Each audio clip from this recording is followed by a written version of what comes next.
Red alert. Set an intention. Go to Salon Trek. Captain's log supplemental. Commander Chakotay was injured. But I want you to know, you can use logic to justify almost anything. Janeway out.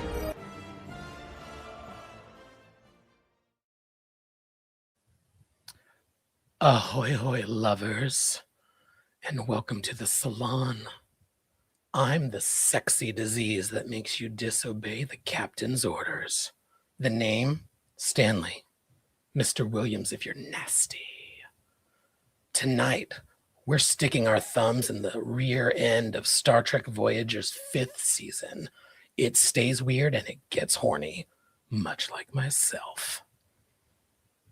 Before landing my fellow sensual but platonic Saloners in the shuttle bay, all the podcast things, all of them, get excited. We are at Salon Trek, wherever you get your sensual podcast nonsense. Live on YouTube, all of the podcast places, at Salon Trek. Over on Patreon, at Salon Trek. You can give us $2 a month and get your name in our credits. You can give us $5 a month and get bonus content, special episodes. And you can even give us $9 a month to tell us what to talk about. We have a really fun sexist commentary up on the Patreon right now. We know you sickos want it. We know you do. So go get it. We're also going to be in Vegas in less than 2 months. Star Trek Las Vegas, that is, for the convention August 5th through 9th. Let us know in the chat and in the comments if you're going to be there. We would love to say hi. Now, let's beam in my fellow Saloners. Trevor, first officer, strictly platonic, friend, foe sometimes. It's only when it's fun. How are you? Sometimes I'm a faux friend. I am well. I am the antidote to the disease that apparently is spreading throughout the salon. Speaking of STDs, here's Matt. Sorry, I had to black out during that entire thing. I love to see Krista on the screen. How are you? STD free.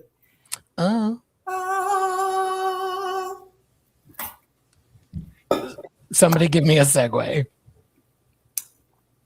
STD free is not a segue for you? Well, I would assume Joanne is, but I don't want to speak for her. Don't pit the girls. Joanne, how are you, darling? It's not that kind of show. I'm well. I don't even know what else to say. Joanne, are you well or are you, well, I'm here? Bitch, I said what I said. I think this is the first time that Joanne has taken someone to church this early, Stanley.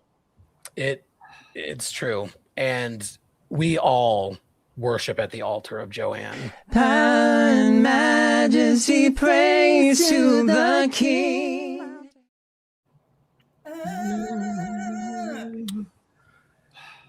What a beautiful segue into talking about Star Trek Voyager. Season.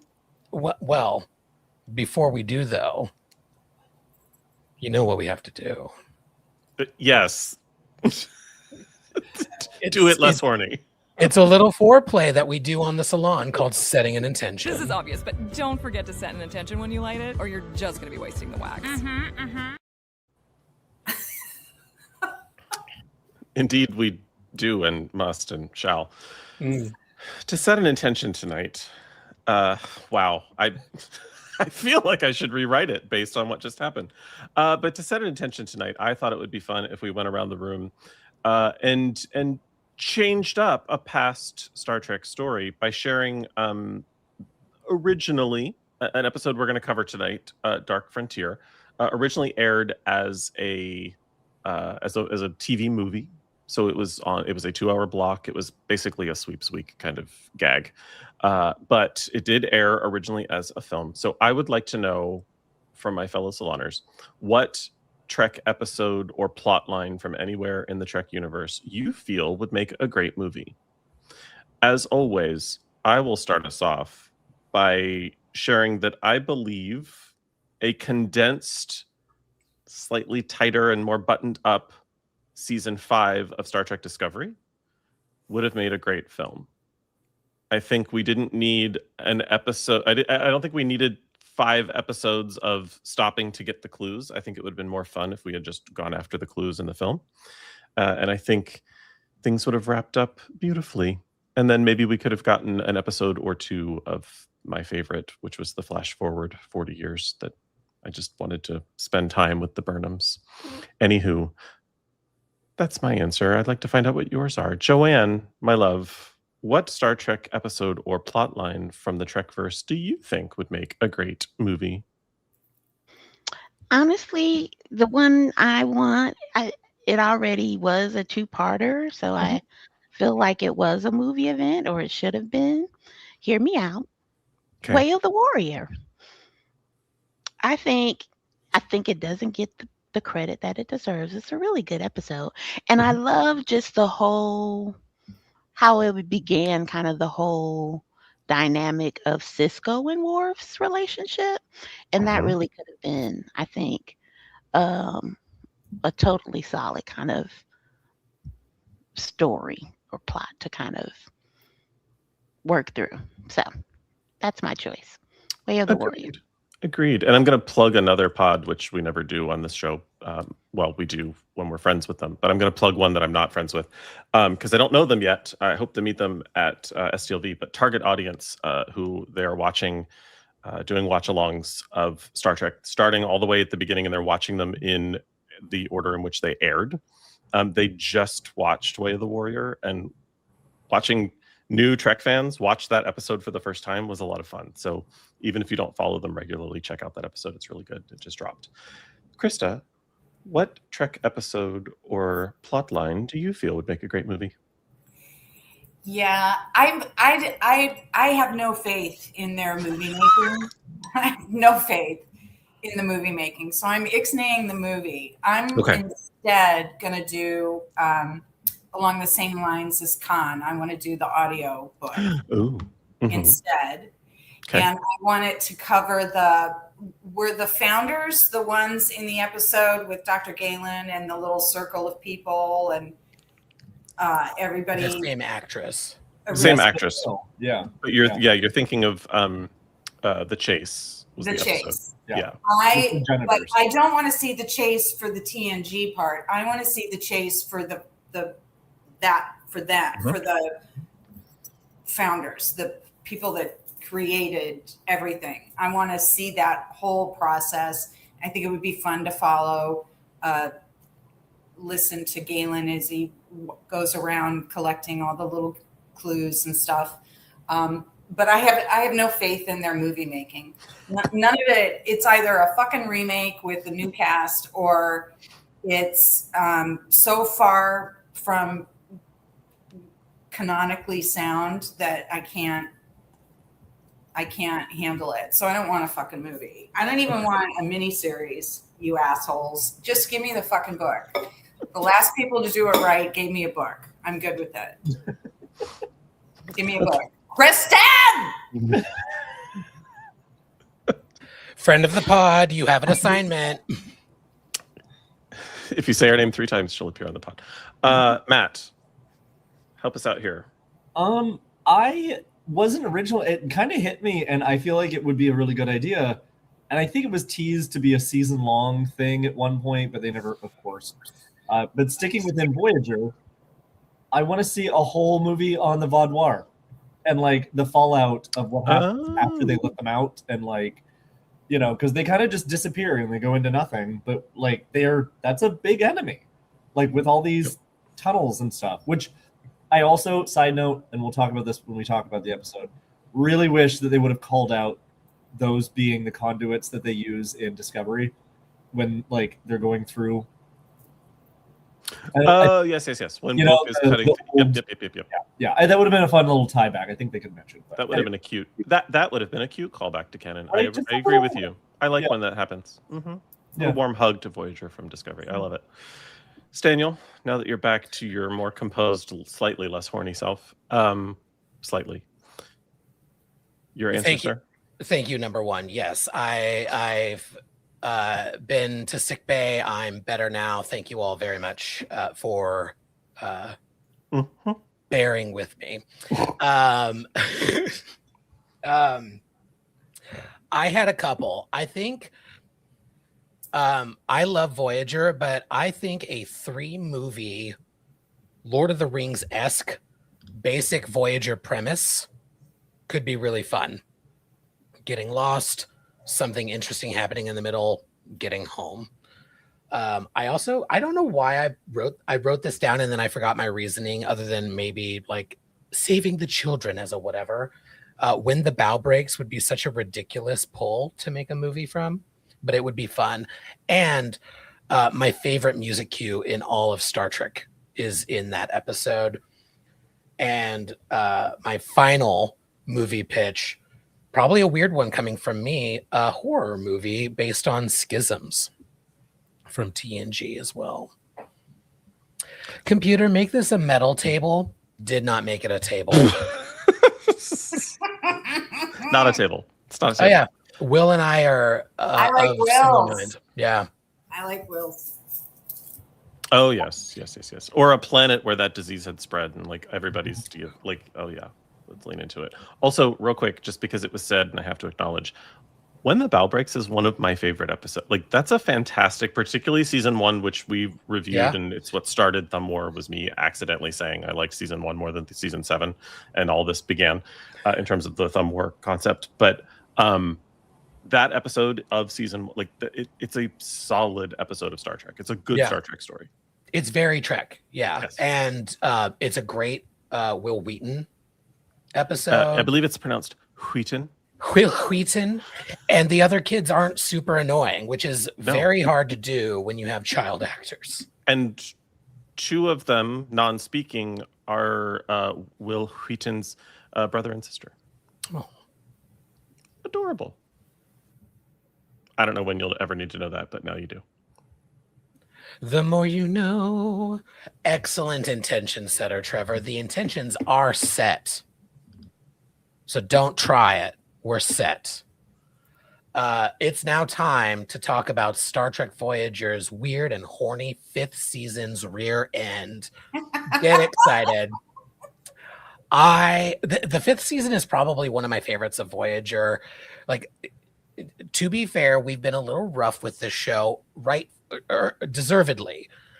Some shit is some shit. Rick and Brannon will always be on the shit list for me. This season has some really fun episodes. It gets weird.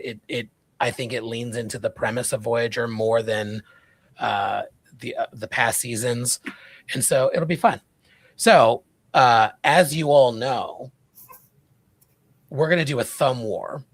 Now, for those who don't know, what does that mean? I'm so glad you asked, because some people might not know. In a thumb war, Trevor, our faithful, fearless, staunch number 1, is going to read a crazy synopsis of each episode, one that he did not write. It's probably bad. They usually are. And then we will discuss the episodes, followed by a very scientific ranking with our thumbs up, sideways, or down. Trevor. Mm-hmm.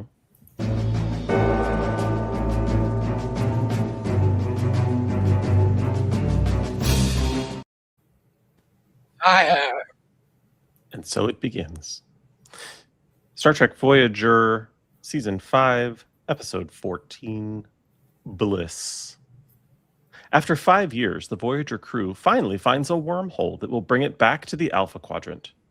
7 suspects there's something wrong with how quickly and easily the crew accepts the appearance of the phenomenon. Sorry. Krista, calm down. We're not there yet. Go ahead and vote. If you're new to the show, Krista gets very excited and sometimes votes prematurely. Stan, why don't you walk us through your initial thoughts on this episode, and then we'll rip it apart.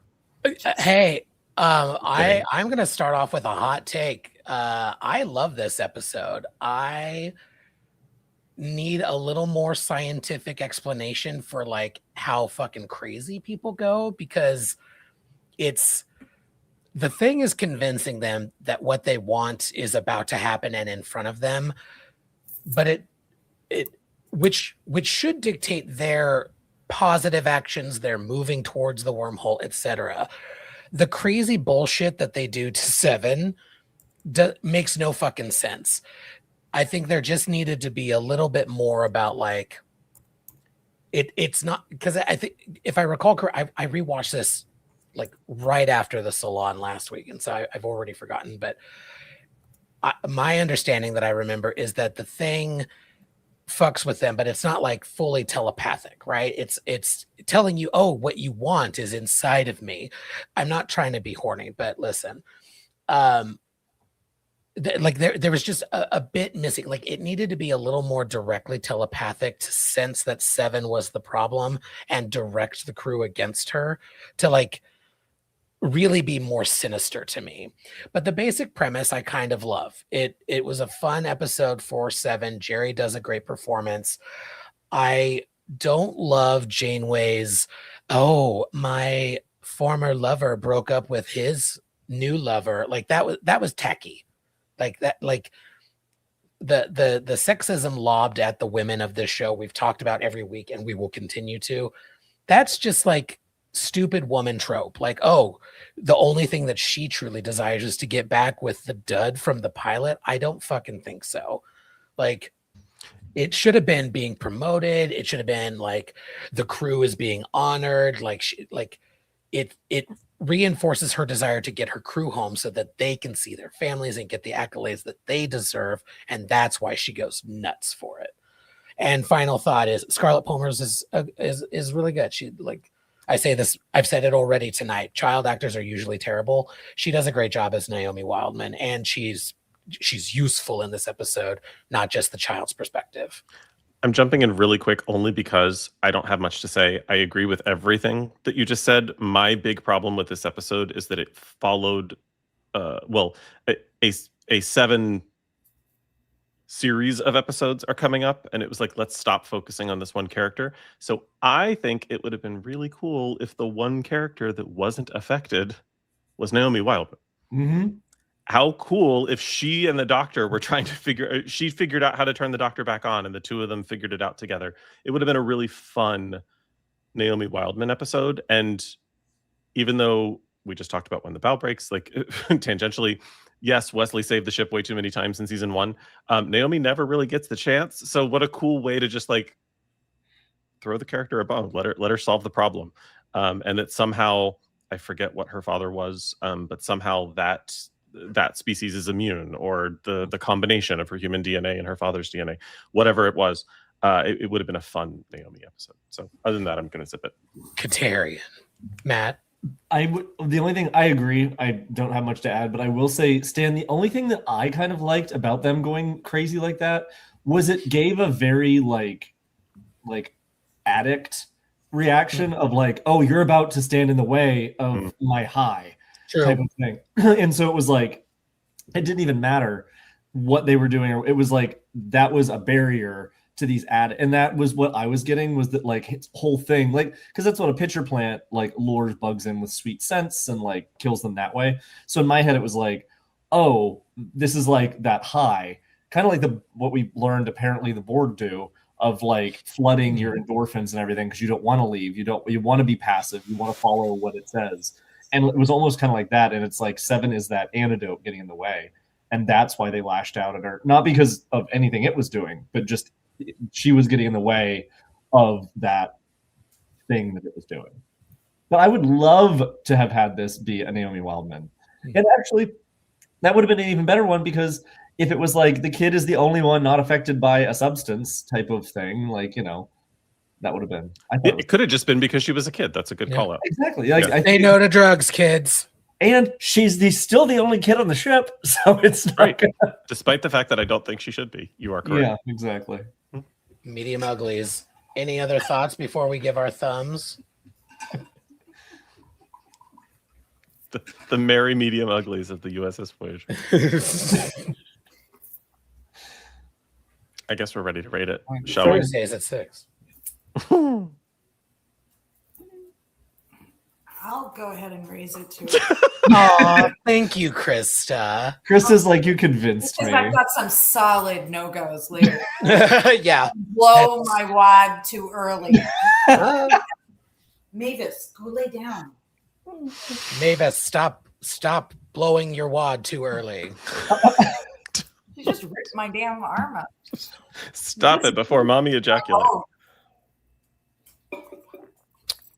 Star Trek Voyager, Season 5, Episodes 15 and 16. Dark Frontier. During a mission, 7 of 9 is lured back to the Borg Collective in exchange for the crew's safety. The Borg Queen makes her presence known to Voyager. Janeway launches a rescue mission to keep 7 of 9 from being totally assimilated into the Borg Collective. You're being totally assimilated.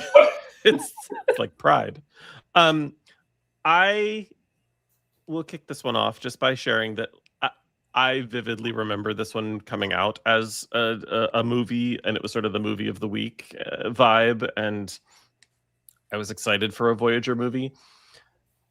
I wish this episode didn't land where it did in the season, because it really does turn the entire thing. Like, it by itself, it's actually quite interesting. It's quite good. It actually gives a little bit of lore about the Borg in terms of there were rumors of this species, but we didn't know for sure, and things weren't confirmed.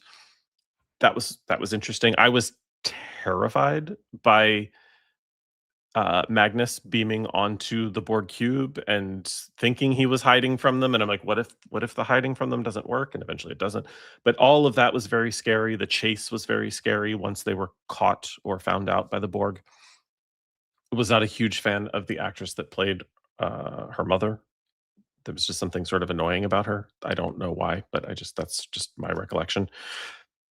That said, the reason I didn't well, I don't know if we have to blame women for the mother. The reason I didn't love this episode upon rewatch of this half of the season is simply because of the 7 of it all. Like, it's just too much of this character. Like, we get it. We get what you're doing. We understand. We're on Mulgrews' side now. Like, and I'm exaggerating. Like, we shouldn't make the workplace uncomfortable for people just because we have feelings. But it didn't land the way that I wished that it did, simply because of that fact. So unto itself, if you just watch these episodes as a movie or watch them as 2 separate episodes together, they're lovely. It's a fun story. It's a great backstory for their Borg character. I just wish it didn't land as a backstory for the main character of Voyager, which is what ends up happening. So I will rate it positively, but I'm very disgruntled about where it landed and how overly 7 it makes the season. Anyone else? Now that I'm done ranting. Go for it, Chris. It's bad enough that it was just a series of 7. Oh. But again, we bring in the Borg. It's like it's like beating a dead horse. We're just there are so many malevolent forces in the Delta Quadrant, apparently, that you can't come up with something else other than this particular thing. And the idea that it's very contrived to me that they keep vacillating between she's human, she's Borg, she's human, she's Borg, she's human, she's Borg. She's Borg when it's convenient, when it means she gets to land the ship, but she's human when it comes to things like, phaser burns and shit. I'm decide. And also, I can remember an interview with Jonathan Frakes who said that when Gates McFadden was pregnant, this is the difference in censorship between these two shows. When she was pregnant, they had to film they couldn't include her boobs because she had pregnant boobs. So they couldn't include it. So she was mostly neck up and very covered. And the thing that I noticed, because there was so much devoted to Seven in the hind end asshole of this season, that there is never a scene in which her tits are not present. There's literally, it's like,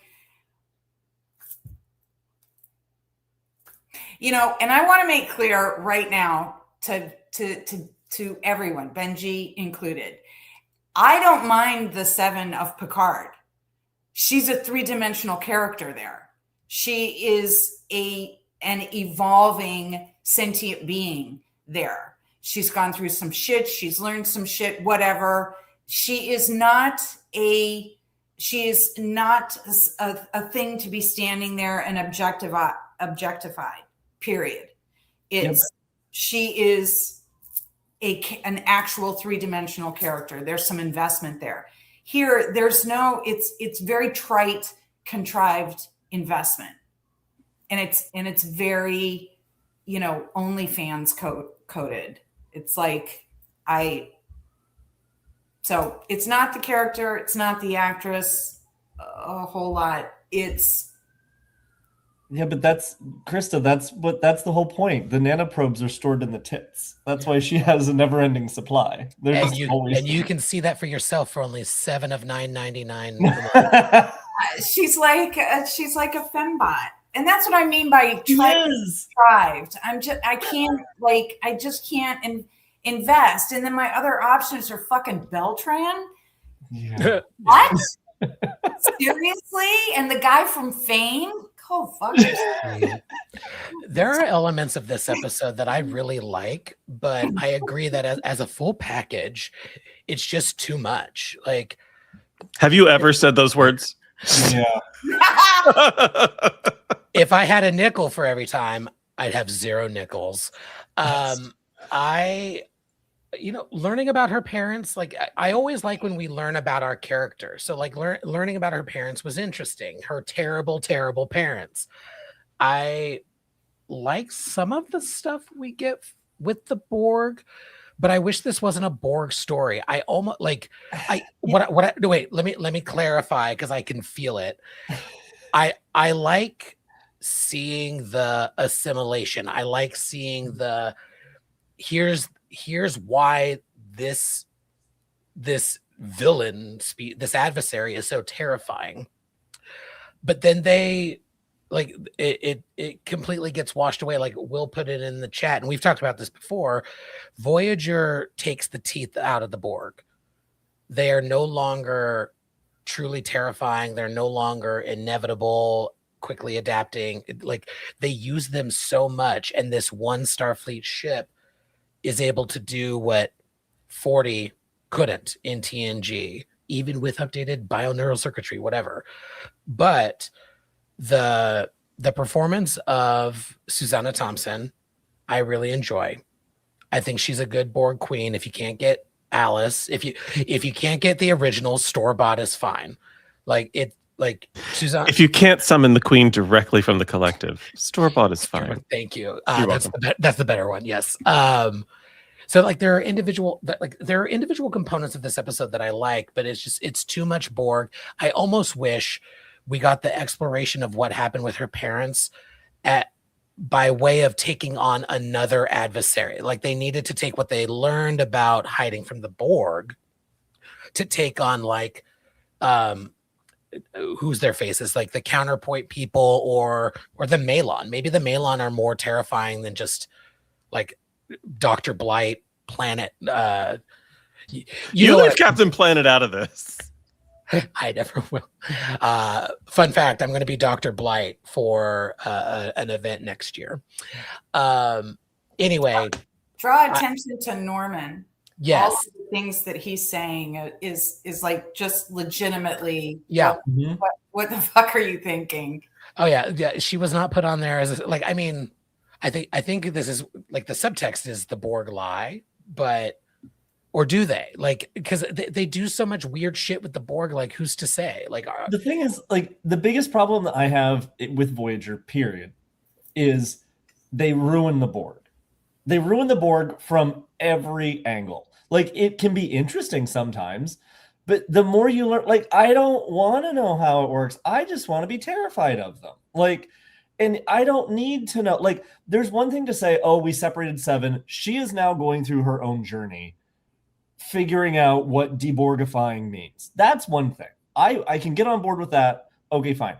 I don't need to see like, oh, we could, by the way, now we could just go on and do these things. And now they're talking and now we get to a couple other episodes this season and next season where it's just like, oh, so the Borg are just kind of another another thing out there that can be like negotiated with and can be like all of it. It ruins it. Like the Borg of TNG were supposed to be this, like you said, inevitable, unstoppable force.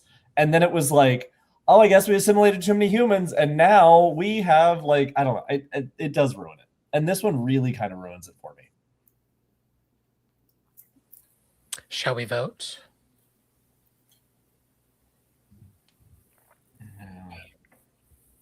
Wow, Trev. Trev going into the lion's den. I like it. But that I puts it. Wait, I can't do math. Do thumbs again. So 2 down, 3 downs. 3 downs. Up, 3 downs and up and a sideways. Math. And numerous downs in the chat. Oh, fine, I guess it's a down. Trev's trying to do math to save it, so it's not 100%. Actually, nobody's like, if we carry the 1 and round up, a lot of sparkling contrivance. That's not. We don't. Got it. Nope, it's okay. I got it. It was an up. Never let Trev be the best at Monopoly. Kidding. Hear me out. I would be a great banker in a game of Monopoly and a rule follower for reasons we will not share, but I am a rule follower. Okay, so it was a down despite me. Your best efforts. I tried. Couldn't even cheat because I'm on camera. Season 5, episode 17, The Disease. Harry Kim has a passionate affair with an exotic alien explorer, violating Starfleet protocol and putting the Voyager crew and Varro species in danger. That's right, ladies and gentlemen. Harry Kim gets a boner and people are in danger. Krista. Okay, Stan, just go ahead and get ready. It's a Harry Kim boner episode, so I should be kicking this off. Problematic gay alert.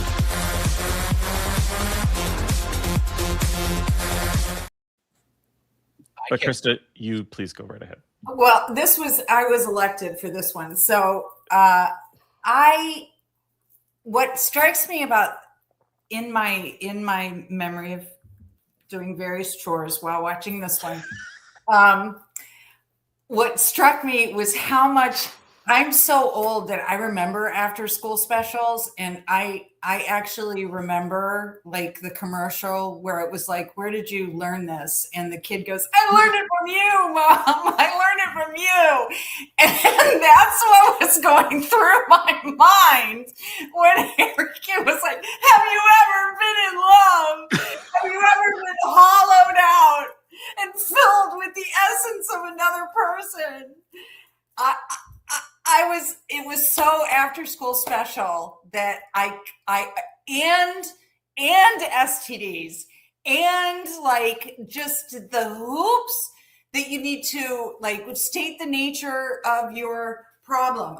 I want to fuck the species over here, and I need everybody to run through a test. I need Janeway, I need a meeting so that I can discuss my extracurricular activities and get permission to sleep with this over here. And I was like, it's so contrived, but really the highlight for me for this will always be like, just, it was like what people thought weed was in the 60s. Like, you would just lose your fucking mind. Like, somehow you would just drive cars off the road. You would set yourself on fire, like complete mayhem, because these two people fell in love, and the wannabe Romeo and Juliet of it all, it was just fucking chef's kiss. I actually stopped doing the dishes. I was washing the dishes by hand, and I stopped when he went on the whole, and Janeway just looking at him like, I got a fucking deal with this shit right now. I got to deal with you, and you're completely find a door to slam. Can you find a phone to throw? Is there something more to make this even more after school special about how you're being punished? I just loved it. I will jump in to agree and say this episode has an interesting concept, and it's just ruined by the fact that Garrett Wong just, I don't want to say can't act, because he has good acting in a lot of episodes. It's big emotions. Yeah. He can't do big he's very good at like subtle, nuancy, like he cannot do like big, I'm really upset, I'm really hurt. Actually, maybe it's just hurt. I'm gonna initiate the Kirk directive and say that actually that Garrett can do big emotion on a big stage. Harry and Garrett. I keep getting Garrett should not do big emotion with a camera in his face. Maybe that's it. It has a very Shatner-esque quality of like, if I were 50 rows back, this might work, but instead I'm up your left nostril and it's not landing. Yeah. He just doesn't do it in this episode. There's an interesting opportunity for him, because he is Ensign Go-Getter for so long. We're in the 5th season. It's time for him. Like we talked about last week, it was weird that Tom like reverts. This was like good progression for this character. Also, it was a medical thing. Like the other thing that I didn't really care for in this episode was Janeway's dismissiveness in a way. Like, she's been fairly paternal with him up to this point, and in a way she kind of is, but it just felt a little off. I think you meant maternal. Yes, I did. No, I think paternal also. But also gender is a construct, all right? The future is fluid and pan. I'm going to push back on that a little bit, because really, if you step back and you look at the whole episode, the whole endless love of it, like, I can't be with this person, so I'm going to burn the whole fucking village down. I'm just going to set fire to the house. Everything's going to, it's at some point it becomes tropey to have the expectation that Janeway would approach this like true. Dealing with the son's first, broken heart. She's the captain of the fucking ship. There's professional and then there's personal. And I think that a lot of times the expectation is that it's okay for some of the characters, B'Elanna, for them to be more themselves, and it's excused. But if Janeway is like, listen, you dipped your wick, you got a little taste, it's fine, it's gonna pass. This is an endless love. It's not gonna be forever. I understand you're under a lot of pressure, and you're the good kid that finally jumped. You finally jumped and did the thing that you're not supposed to do, and now you're really feeling yourself, and you don't want it to be wrong and all of that. And I get it, but cash me outside in about 4 months. Right. I do agree with you. I think for me, the only thing is that it's medical. If they took that part of it away, like maybe there wasn't a physiological thing driving him to be stupid. Maybe he just went stupid because he's human. He just stupid in love. I was going to say something raunchy, but yeah, the medical excuse for it does kind of infuriate me because rebellious Kim was an interesting thing to explore, but as we just discussed, Garrett doesn't really land that plane. It's too passionate for his range. Do you It's know a very- what it feels like? And also like that was a little frustrating hearing him talk about, like, he's talking to a grown-ass woman. This is what I'm saying. Yeah. Like, Who you know had what a love is? It's just fiancé like, that she's not going back to. I I was just engaged to the man that's taking care of my puppies while stooping his coworker. Like, Yes. I don't know what love is. Like, I have no idea. Like, fuck off. It did have a very, like, although it had a very parental dynamic. It had the adolescent child screaming at the parent like they never sucked a beer bomb. It needed. Although I will say there is a little bit too much reality, perhaps, to a younger person experiencing something and thinking that no one else has ever experienced this before in human existence, and it's like, son, settle down. This is what I'm saying. It's an after-school special. I was just waiting for a bus to come and run the girl down. That what you just said works in Academy really well. There's a little bit of it in Academy that works really well. Like Jet Reno talking like, oh, you have daddy issues. You're the only one in the universe. All right, or mommy issues. Let's work through it. Yeah. And that's why this is a very long sideways ship for me. I'm giving it a sideways because it made me laugh out loud. The disease made Krista laugh. Cut that and recirculate that. That's what I'm saying. No phaser, no stun. Diseases are giggle worthy. Don't judge me. Season 5, episode 18, Course Oblivion. Tom Paris and B'Elanna Torres get married, but their honeymoon is interrupted by a phenomenon that breaks down the molecular infrastructure of Voyager and the crew. I think Stan should take this one away. A+ to that synopsis because that's exactly what happens. I mean, it's Oh, Will hates this episode. Just spoiler alert. Wait, is that for Course Oblivion, Will, or is that for the previous one?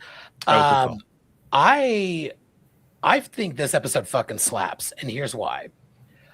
This episode leans into the premise of Voyager in the way that the entire fucking series should. The only problem with this episode in my brain is it wasn't the real ship. Just kidding. I don't want them all to die. But this episode is a really fun what if scenario because we have these demon duplicates from an episode that I think we voted down because like, what do you mean everybody's just going to give them their DNA? But that we have repercussions from something that happens in this show is really nice to see. And what a crazy, weird, scientific or like science-y Star Trek story to tell of an alternate what if. These people don't know that they're not the real crew. And like, what was it? Was it virtue of them heading on course for Earth just a few months later?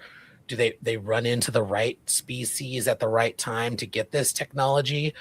And the performances are really lovely, leaning into who they think they are is really interesting because we get character study from not our characters. And it's a really sad episode because they all fucking die. And their last ditch effort to at least get their information out, who they were. That's what's truly tragic about this episode, to get who they were, not who they thought they were, but just the last couple of months of who they were. Not even just the technological advancement that could get Voyager home in just a few months, but who they were, and it fails. It's tragic, and it's done really, really well. I really wish Voyager would lean into this more because this is Voyager's premise working really, really well for me.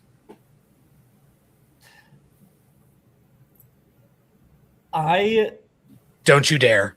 I'm just kidding. Go for it, man. Get so frustrated with this episode. You're absolutely right with everything. It's fantastic. It's fantastically written. It's a wonderful that we finally get to see things called back. I am one of those people where like by the end of it, I'm just like, no, 5 minutes. Like, I'm just like so stressed out I'm really sensitive to like secondhand embarrassment and stuff, and like those near misses and things just stress me out so badly. So this whole episode, I think it's fantastic. So well done.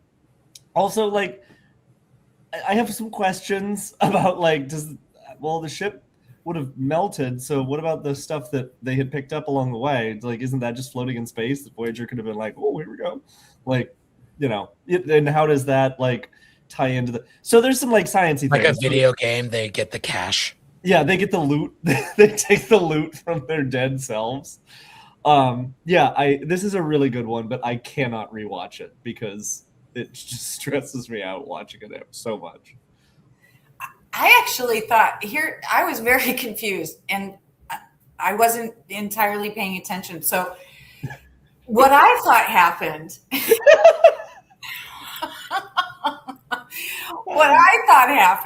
was that the crew that thought they were the crew started melting and were like, what the fuck is happening?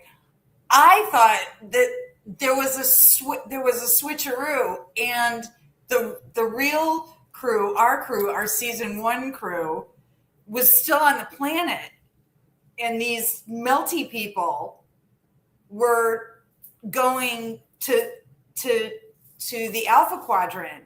And I was like, wait a minute, this whole thing, hold on a second. All these seasons, these have been the fake people, and the other people are just on the planet. Like, well, maybe doing Dolly sheep clone wasn't the best idea we ever had. And I'll admit I was a little high, but what? I thought that would have made it, because they'd have to go back anyway. They had to go back anyway. So I just thought it would. I completely misconstrued everything about this one, which made me like it more. Would be fun. You and Norman are as one, because he was saying it would have been interesting if actual Voyager stopped at a planet that claimed they had already seen them later. Like, oh, you're back. What do you mean? I just thought it was like, oh, okay. So what they did was they cloned. They said, we're going to stay and do agriculture on this planet. Thank you so much for your DNA. Safe travels. And then they were like, fuck it. Let's find a duplicate and let's go. Let's just fucking go. I mean, that's what happened instead. Like, oh, we'll take this planet. I think. I don't know. Clear. Shall we vote? It's a thumbs up for Krista. I know it. It is, because it's a thumbs up for me. I love this episode. Yeah. It's so sad. It's so sad. Patreon for this one. What? Is that a secret? Sorry. No. Jesus Christ. I love when Krista's high. Same. Next. And if you want to see this chaos in person, visit us during STLV. Season 5, episode 19, everyone's favorite episode, The Fight. Wait, I'm taking one out of Krista's book. Yeah, it's fine. Please feel free to prematurely It's like Timu this episode. Rocky. Okay, let me read the horrible description. Season 5, episode 19, The Fight. Commander Fuckwit believes he is a boxer and battles the Delta Quadrant champion, Kid Chaos, while Voyager is caught in chaotic space, which sounds like a great name for a WeHo club, if you ask me. Thank you. Thank you, WeHo resident. Thank you, resident WeHo resident. I believe chaotic space was Matt's nickname in college. It was actually the original title for my OnlyFans, but that was his ass's nickname. It was not I his was name. going to say, isn't that his bleached asshole? Also, a WeHo hotspot. Problematic gay alert.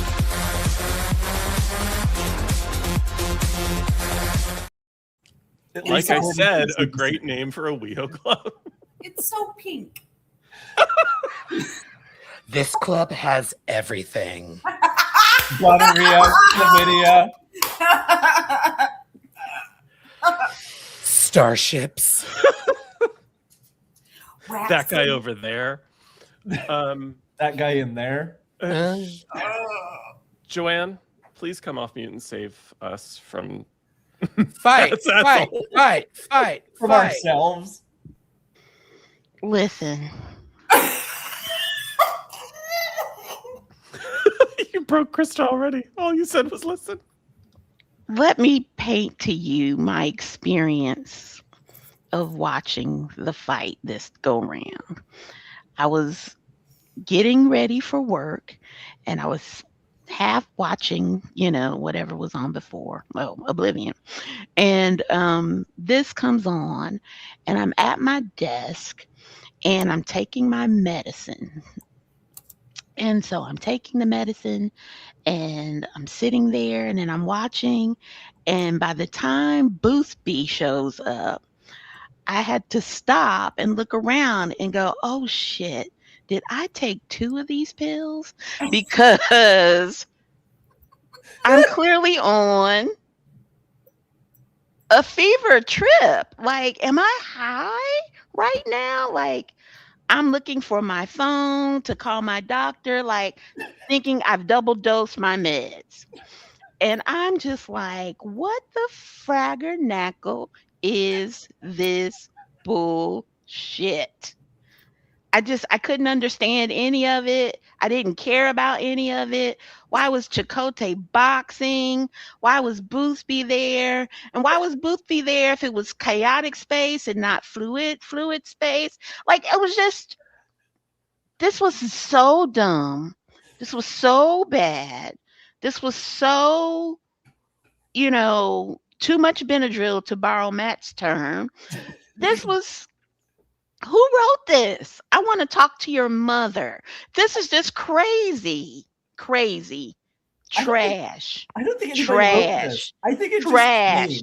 It just trash. Story by Michael Taylor, teleplay by Joe Minosky. Those are not real people. This is something that fate itself brought upon the world. It was a fever dream, though. It was a fever dream of masculinity, according to Beltran. Really, it was a Wayfarer Rocky, complete with wannabe Mickey, and it was just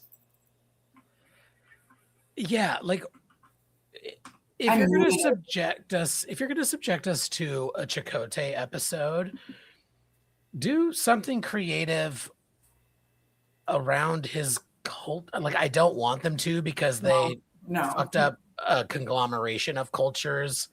I would have rather watched an episode about his love of soup. Sure. I would have rather another 7 episode of this fucking Beltran shit.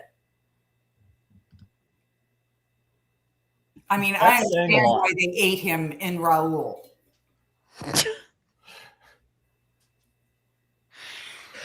Oh my God, you know what's crazy about this writer? He has some fucking great episodes under his belt. He co-wrote Darmok.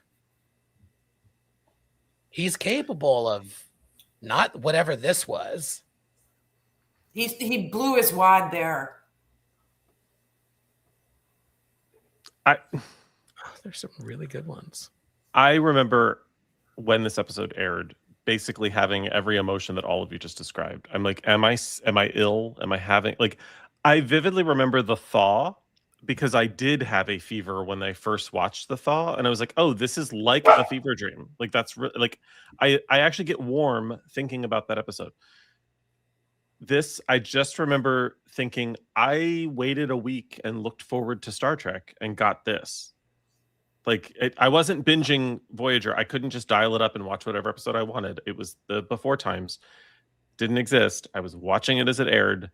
I waited 7 whole days without 6 whole days without Star Trek for this one to air, and I'm like, what the fuck is this? I believe it's probably the first time I recall just being bored watching first run Star Trek and not knowing what the fuck was happening. To Joanne's earlier point, why is Boothby here?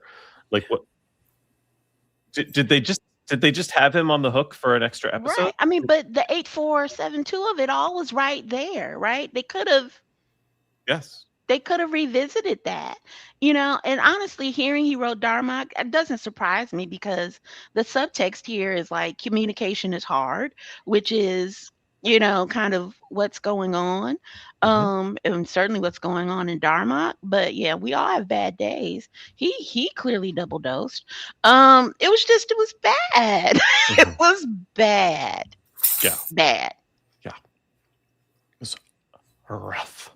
So it's thumbs up for the fight? I fucking loved it. No, this was terrible. This was tragic. Fight. He also wrote a really great, one of my favorite episodes of For All Mankind. What? Which one? What a mixed bag. He wrote Best Laid Plans, season 2, episode 6. Oh, I know which one. Season 2 is so fucking good. Season 2 is a fucking banger of For All Mankind. Actually, all of them were except the most recent. Yeah. Join us for our next For All we have so many podcasts we're about to do. Yeah, we've got to do a For All Mankind kind of watch through or recap. And I will just say 5 is like 2 episodes, but they made them 10. Yeah. The finale was great, but the rest of it was garbage. Season 5, episode 20, Think Tank. A think tank offers to help the Voyager crew solve its dilemma with the Hazari in exchange for Krista's favorite character, 7 of 9. I would love for Joanne to talk about this one as well, because I have thoughts, but I'm going to let her start this one off. So I remember actually when I first watched this, and I was very excited because George Costanza was on. And so I was just like, ooh, George Costanza's in Star Trek. And I thought it was a little creepy. Well, he was very creepy, actually. So I found all of that interesting. And again, I think, honestly, this is kind of a slightly better of communication is important, right? Or communication matters. And that the true sort of problem to solve is how we communicate. I think is kind of at the heart of this episode.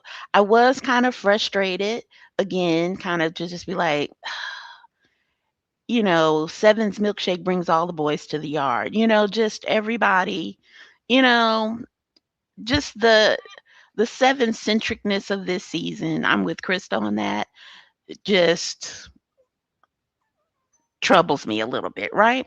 But I didn't think it was uninteresting, but I also the concept, but I also was just kind of like, I don't know, it sort of fell apart once, which I guess was the point. But once they started working together and the Hazari and I don't know, the energy of it left. Like you immediately could see like, oh, okay, this is where, once they realized, I guess, that this was a subterfuge, it was only a matter of time. Like I really wanted them, I mean, I guess they did outsmart them, but I really wanted it to be a battle of wits, period, right? As opposed to kind of a combination of force and wit. Do you know what I mean?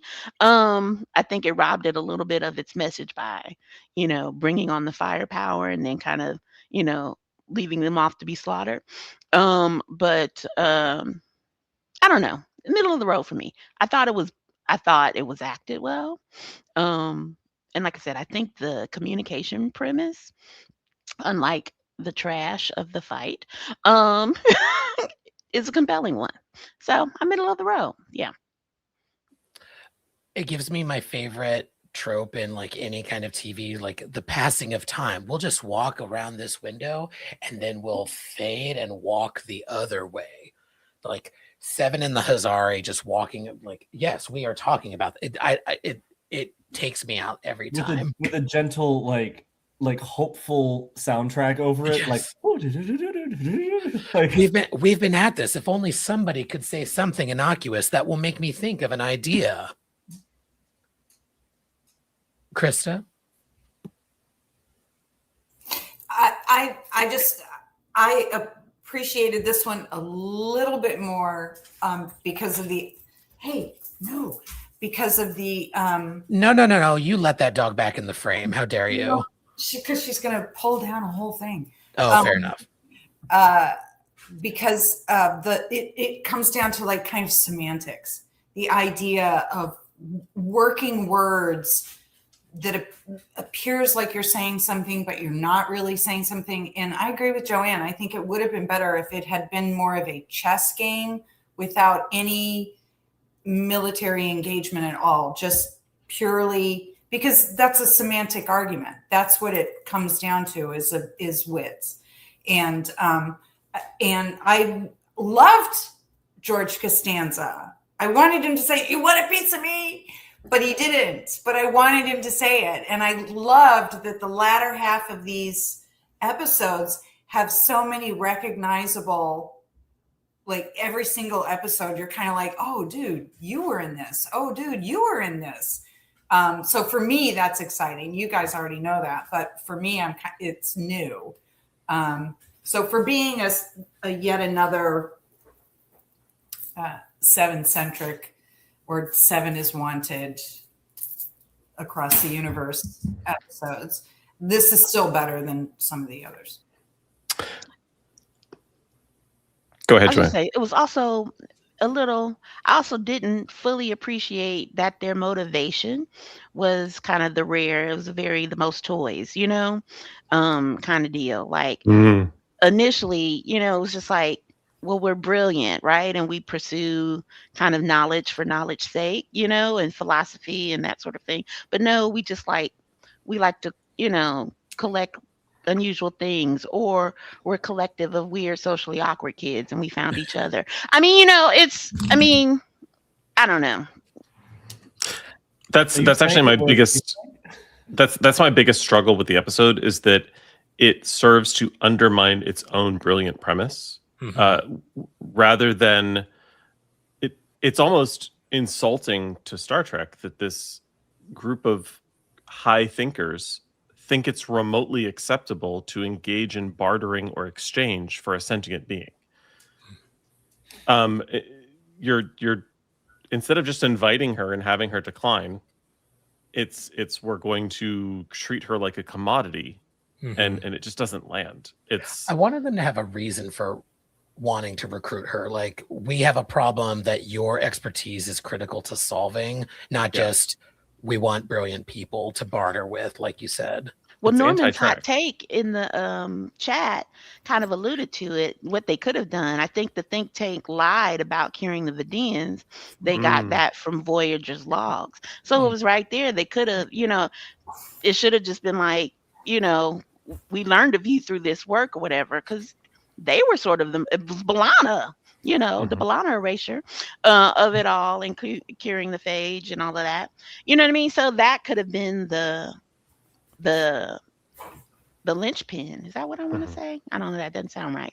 But that could have been it, right? Instead of just whatever they said. This episode also has one of those things about Trek episodes that I get it. It's like you need the plot to happen, but like, what a stupid mistake to make your away team the most enticing thing for these people. Like, it's like, not to lean into the trope of Seven being enticing, but like the standard away team would not be the captain in 7 of 9, right? Like, because when I rewatched this episode, I specifically was like, was there a dialogue? Was there like, bring your Borg drone, we want to have a look at her? Like, there was no reason, there was no stated reason for the captain to beam over with Seven. In fact, they should have done a misdirect. It should have been her and B'Elanna, her chief engineer, for this specific problem, and then there's the like, oh, we want the Borg drone. Like it comes as a No, that would it was make it slightly better. it was very please state the nature of the problematic plot point. Yeah. But here's the other thing about Voyager, and you're just pointing it out that I'm now realizing. If Voyager's like the only starship of the Federation that we see that regularly doesn't send security down on away missions. Like Janeway will beam in with pick an accomplice of the week, but where do we never have like, I don't know. It just seems like Janeway's always kind of just throwing herself into these things and going, fuck it, this is what we're doing. And it's right there because it's always like other shows do this all the time. It's like you may bring one other, like you can have one assistant with you, like. And why wouldn't she bring Tuvok? Yeah, you're right. Like, why would it not always be? Even her self-destruct is just, I got it. Yeah. Hot take in the chat from Voyager's fan film saying again, Tuvok is just terrible at his job. Which, listen, Tuvok and Odo need to leave their jobs and just go start a detective agency. It's what they've always wanted to do. They just need to go do their buddy cop thing and solve mysteries. Like I want to see that show so bad because them as investigators, they're good investigators. They're terrible at security. Unfortunately, there's a very good reason why that can't happen. But well, yes. So did nobody notice until the end of this season that whenever it was a captain-centric episode or the captain was in a scene, 9 times out of 10, it was Seven in the scene with her. Oh yeah, that's why Mulgrew was ready to kill her. It's like, how did these people figure they were ever going to make it? Like, I don't understand how they were going to make it back to the Alpha Quadrant without fucking Seven. Like, literally, how is it going to happen? Because I counted it when I was paying attention. I counted it. And I was like, again, she's with Seven. Again, she's with Seven. When it's a Seven-centric episode, the one coming up, they just conveniently lose the captain altogether. She's just gone. It's like, it's very weird to me how much of how forced it seems. It feels very forced as a person watching it now. It may not have seemed forced then. I don't know. I didn't watch it then. I do want to take this quick opportunity, though, to reiterate a thing I've only said once before, maybe twice, which is that the think tank would have made an amazing recurring villain. Yeah. And I'm sad that they just leaned into it for one episode, and they wouldn't have needed Jason Alexander. The think tank could have shown back up, and Jason Alexander's character could have died or left or whatever, morphed into someone else. Yeah.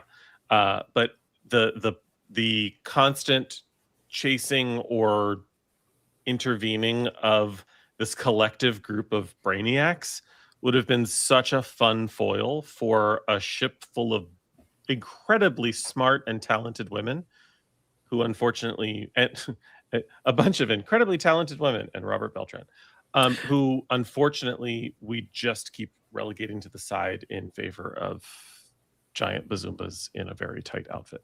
Speaking of sides, But the brainiacs are like committing RICO crimes, though. That's what kind of. Meanwhile, on the think tank of doom. Meanwhile, at the Legion of Doom, they're like, I like George. I bought 4,000 shares in Vidian Sodality. Yeah, it's. Anywho. Oh, heavens. Season 5, Episode 21, Juggernaut. Voyager rescues 2 crew members from an abandoned, out-of-control Malon freighter that is about to unleash radiation on the sector. That would probably have more oomph to it if Star Trek had ever defined how big a sector was, but here we are 40 years into Trek, and they've never done so. Queen. Stan, guilty as charged, Stan... Juggernaut. That's my favorite episode read that you've done thus far. It was beautifully done. It only took us 4 years for me to do something that impressed you. No, you impress me. Girl, I was reading myself. Nearly every week. I know. Sorry, everybody. This is about Trevor and I now. How we just have to. Everybody, go do something else. Listen, but how are you? How are you really? Talk about Juggernaut.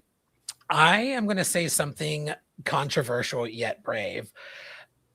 The writers are starting to get how to utilize Neelix. It kind of doesn't make sense. Like, he's stated as having like a bunch of odd jobs, so sure, why not be a trash runner? I like him in this episode as someone working with B'Elanna, and I fucking love B'Elanna episodes. I think Roxanne gives an excellent performance in this episode. I do think it leans a little too heavily in like B'Elanna's angry, as they do with her too often. But generally speaking, I think this episode takes the interesting villain of the week from the beginning of the season with the Malon, adds a little bit more to them. It's basically the same problem. The Malon are literally like, in the franchise of Trek, a lot of alien species are one thing. Like Klingons are warriors, Vulcans are stoic, but like those cultures have gotten a lot more fleshed out. The Malon are literally just toxic waste, literally just waste management. So I wish we got more nuance there, but B'Elanna and Neelix, the duo I didn't know that I would love. I think the writers are starting to see how to utilize him better. And when I was researching this, I saw that this was a story and teleplay by Brian Fuller. I had the fortunate opportunity to meet Brian Fuller last week at a talk with a gentleman named Fred Bronson, who's a producer and Star Trek writer as well, who we will be having on the pod later on. More on that as it's coming together. But Brian Fuller talked about his experience on Star Trek Voyager, and including his love for B'Elanna and how he wanted to develop the character more in ways that would carry on from episode to episode. And of course, there was the usual pushback from the executive producers. So I can see what they're trying to start doing here. And I know that he's a big fan of B'Elanna. And so seeing that this was his episode was not surprising. Why are the Malon not the most hated, pursued people of the, what quadrant are we in? Delta quadrant. They are more than waste. They are toxic trash management people that can destroy stuff so toxic that it can destroy subspace and disrupt warp fields. And why are they every planet, everybody in their whole fucking sector, however big the sector is, should be trying to kill these hoes and make them stop. I think Matt had something. He was what my made brain you is think tingling that? with a headcanon. Wait, no, Joanne, you're absolutely right, and I have always thought that too. Well, yeah, Joanne is always right, but with what Norman said in the chat too about like it doesn't make sense about how they're still this far away, like they keep running into them so far away. I just realized, what if the whole premise of the Malon is that they send a bunch of this toxic shit and they just send a ship so far away that no one really knows where their home planet is and can't track them down because they know that they're doing this shit. So they're like, you're going on this garbage truck for the next 5 years to get far enough out to dump it and then come back. And that's how they keep running into places, because there's just so many of these little garbage trucks out there because the planet I don't know. That's just a fun thought. That's it. Yeah, Trevor? They should have been from chaotic space. Ooh. And that's why the episode was such a garbage episode. It was That was good, Matt. I'm going to give that to you. Congratulations. Same. Trevor, There's actually a tracker for this shit. I was going to say, Trevor, you're in charge of the points, but I would encourage you to give some points for that. That was happening. Lovely. It's happening. Yeah, Space, the final dumpster fire. These are the 5-year voyages of Malon. Yeah, they are very Captain Planet villains. Norman is right in the chat. Yeah, I agree, Joanne, but I would also counter, they needed to flush them out a little bit more, like I said earlier. But all that I would say is I agree they should be universally hated, but at the same time, the real world allegory, like BP, Shell, ExxonMobil,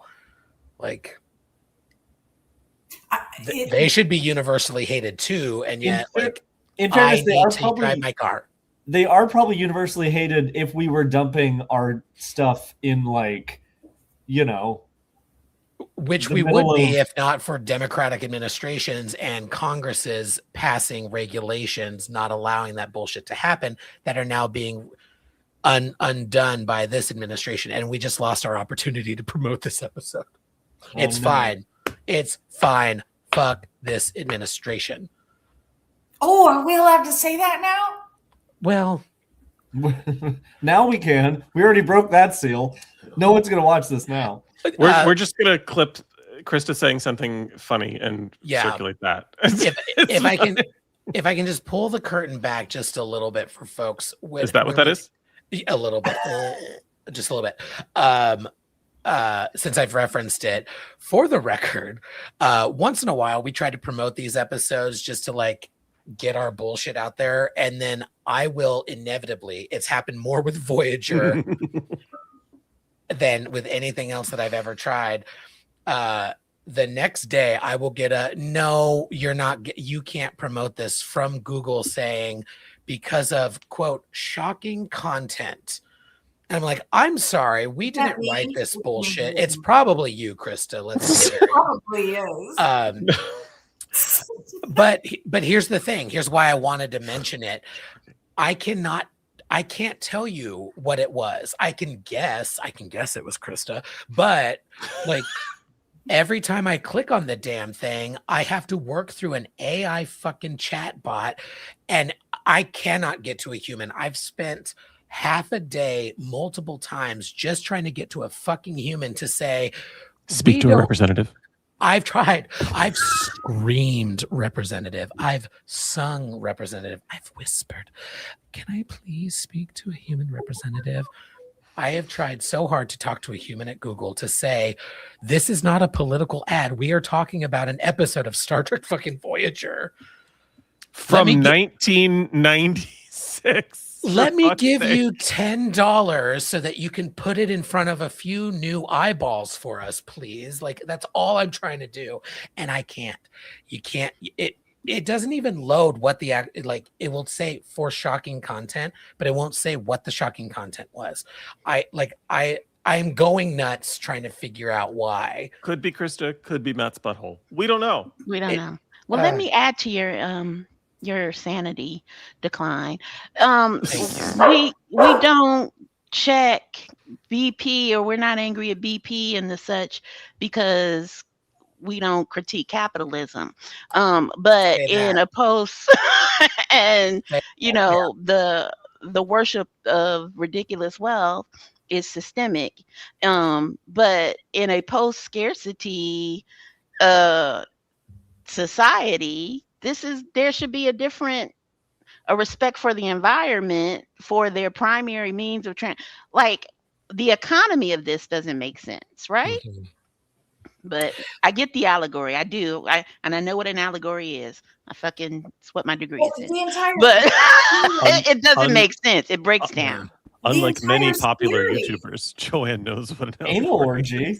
Power and majesty, praise to the King. The entire series is too freakishly prescient. That's my main problem with it. Is this is not we're fucking living it. This is not entertainment. It's too soon. Everything bad coming to fruition now. Mm-hmm. And Yeah. we're down to 98-year-old farmers refusing 15 million for data centers. Go fuck yourself with your AI. Go fuck yourself, Google, with your AI. And it's a sideways for me on Juggernaut. Sideways for me. I liked the fart thing in the beginning. Big black curling mist. Yeah. I was like, wow. It's a good time. Season 5, episode 22. Jesus Christ. Someone to Watch Over Me. Oh, I'm gonna have to check out. Yeah, if anybody needs to vomit real quick. The doctor teaches 7 of 9 the art of dating. Neelix unwittingly provides forbidden food and drink to the ambassador of a monastic colony. I also met this last weekend. He was delightful. Yeah, that's right. You did. I will kick this one off by sharing. The B plot was season 7 TNG Liaisons. It was horrible when they did it that time. It's horrible when they did it this time. The futile attempt to parallel Neelix with Deanna Troi. Go fuck yourself. Go very, very far away and fuck yourself. As for the why, granted, she was assimilated by the Borg, but why is a human requiring lessons on being human from the doctor? I don't understand. I mean, I do and I don't, but I don't understand the series' obsession with predatory behavior. You gave us a character as brilliantly conceptually brilliant as the doctor, and you just turned him into a horny old man. For what purpose? I don't know, other than to satisfy horny old men, which I do realize constitutes a large swath of Star Trek fans. But the writers injecting themselves into these stories needs to stop. Thank you. I am right. Thank you very much. The need of the writers to inject themselves in these stories, particularly when one of them is boinking said actress who is portraying said character.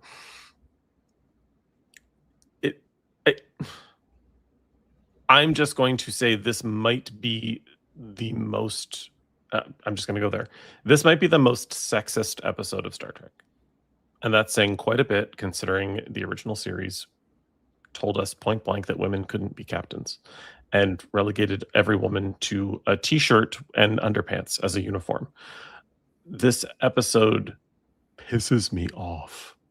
Yeah, that's all I got. Anyone else want to lambast this episode before I fucking rate it a thumbs down no matter what you say? This could have been a funny fish out of water or something if they didn't make let the doctor be whatever. Like this should have been, well, I have downloaded the subroutines on dating, so yes, I will teach you. And like them just fumbling over it, not no fucking bet, no sexist bullshit. Just like, oh, you're interested in dating? I have downloaded the parameters, and they just fumble their way through it and learn that to learn this aspect of humanity, they both get to learn from humans. Maybe it's Tom, maybe it's something else. If they wanted to lean into this premise, but maybe just throw it out the airlock entirely.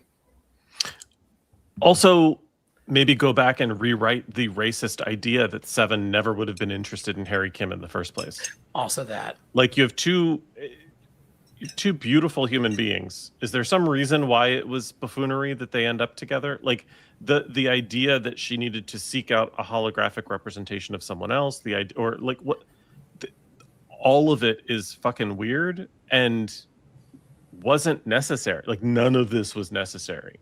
You know, one thing I will say, looking back and as we watch through everything, obviously absolutely right about Harry. I wish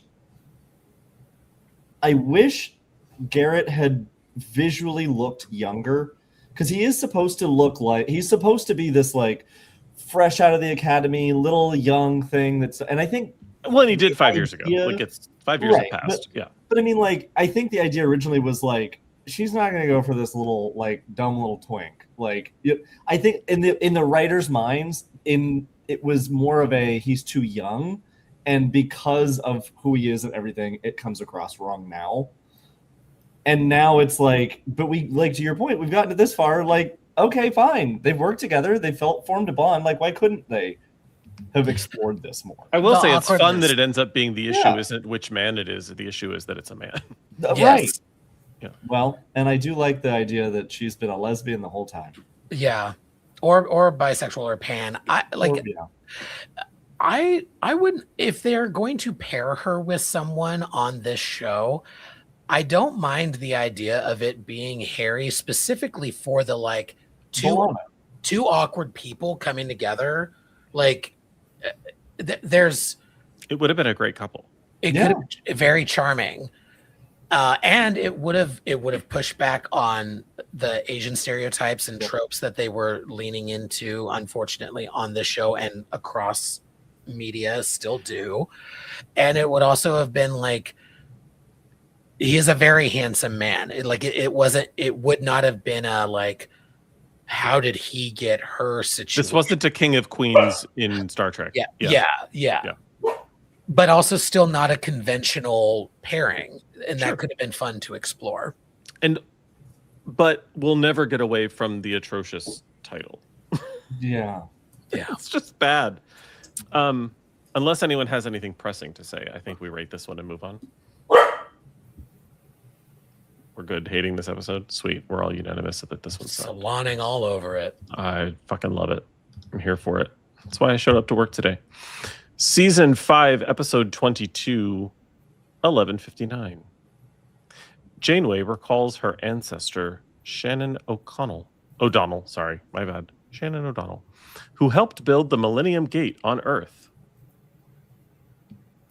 That's literally the summary. The summary on Google is one sentence.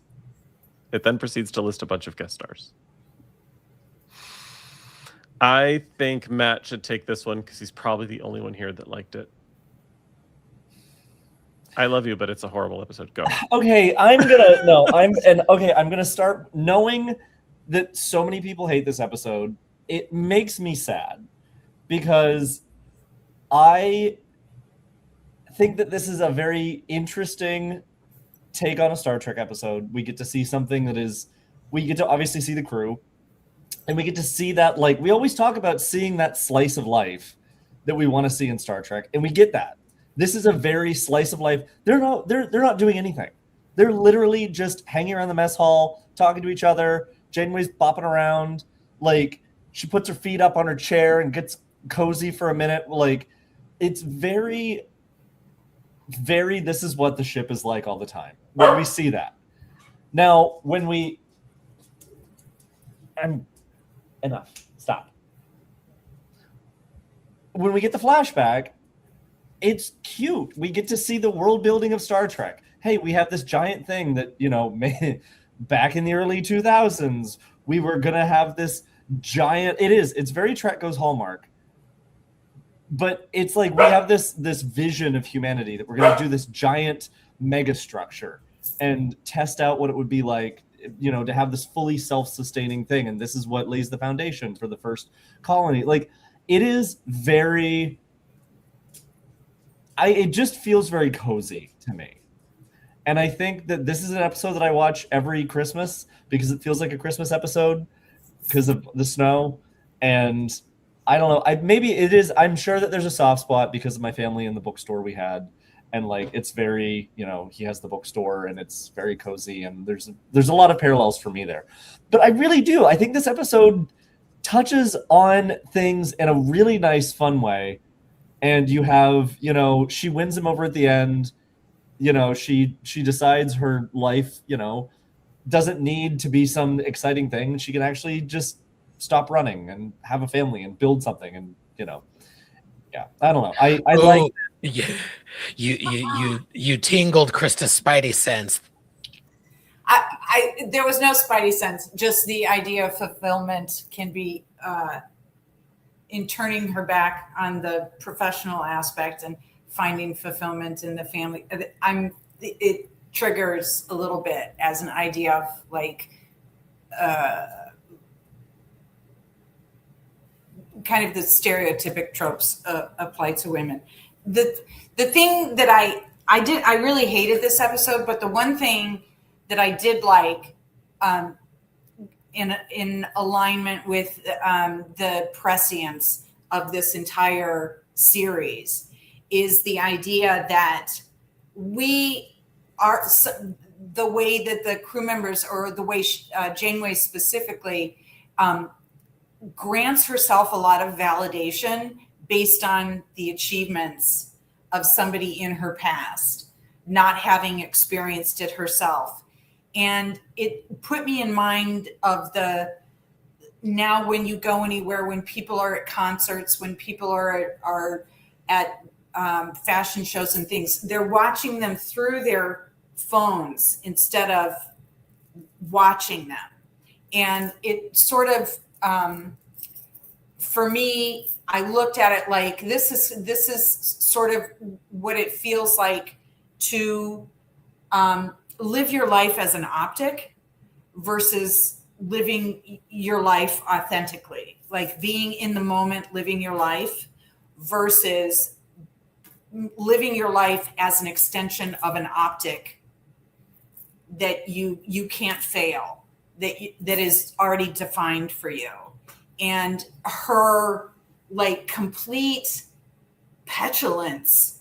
I mean, I love a messy, sloppy Janeway. Give her some grease on her face and some tank tops and shiny shoulders. I'm all about it. I love her best when she's doing her best Vaders. I love it. But it was like, girl, you're in the Delta Quadrant with like shit falling apart every day, and you're still alive, and it's an apples to oranges. You're not defined by this, nor are you defined by the loss of that optic.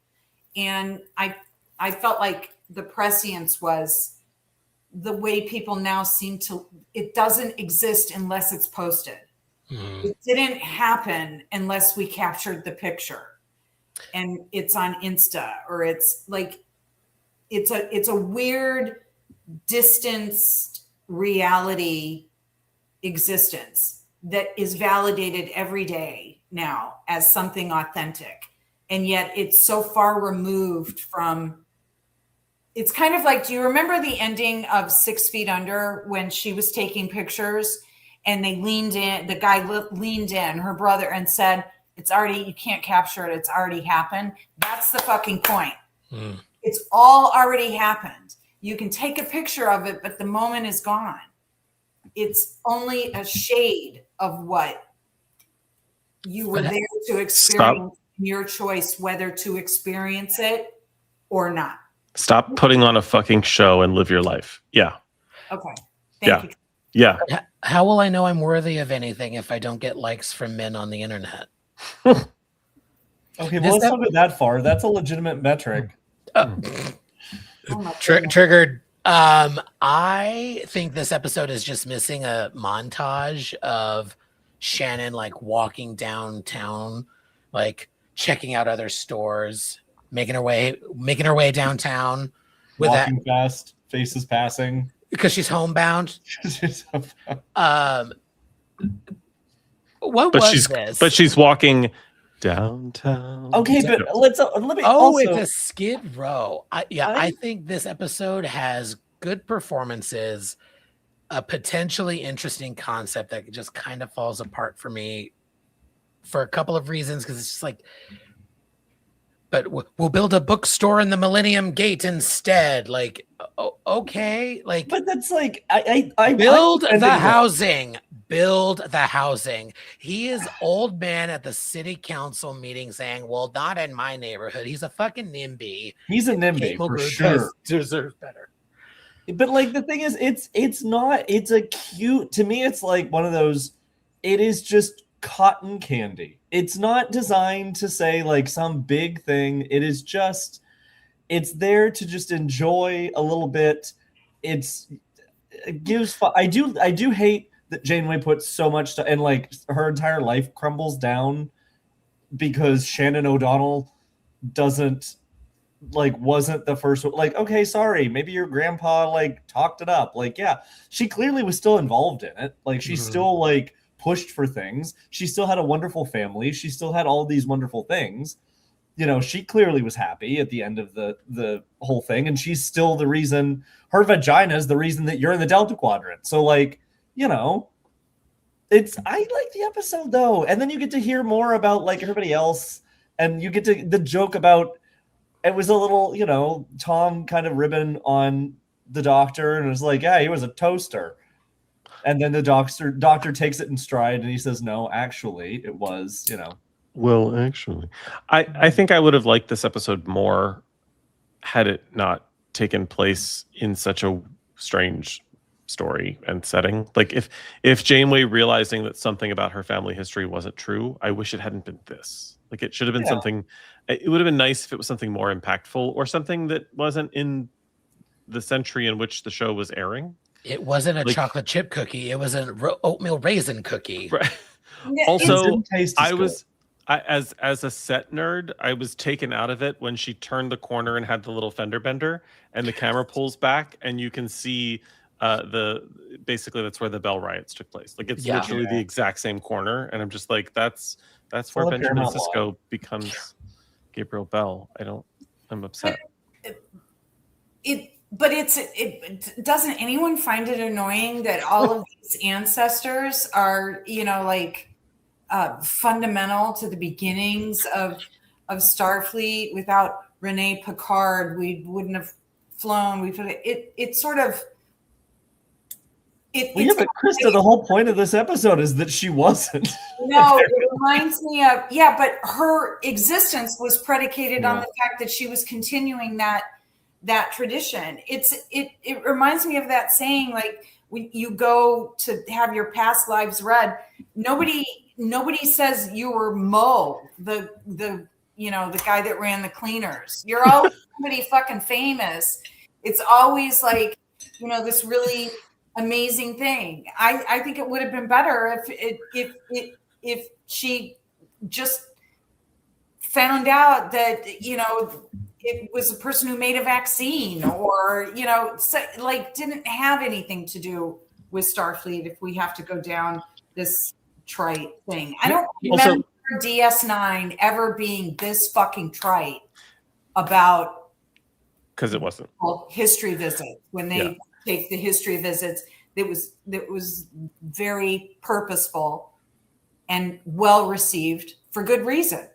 Also, I'm a little triggered by the whole like Y2K of it all. Like, it was like a little too. It exists in a very specific bubble. And we could this would be easy. We could just email it. It'll be very easy. And it's like, like, literally, my head almost came off my head. Yeah, but that's a very 2026. Remember back then where we are now. It's easy to do it this way. And then it's easy to do it an additional way. And then we just keep doing the easy. And now we've got Peter Steele living in fucking Venezuela and not having to deal with any of this. Okay, let's rate this episode before our wheels come off. Burp. I don't care. I love you, Matt. So much that I'm going to let you talk about the next episode. Nor do we, Matt. Clearly. Thanks, Troy. Season 5, episode 23, Relativity.